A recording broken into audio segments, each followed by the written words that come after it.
Tingnan po ang bangka. Today is the day.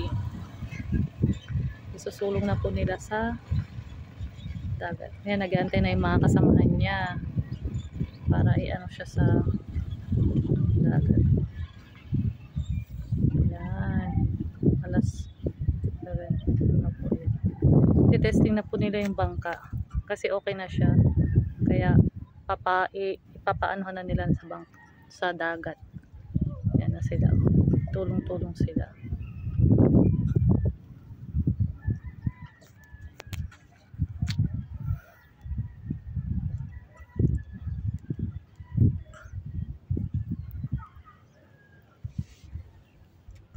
Yan na siya.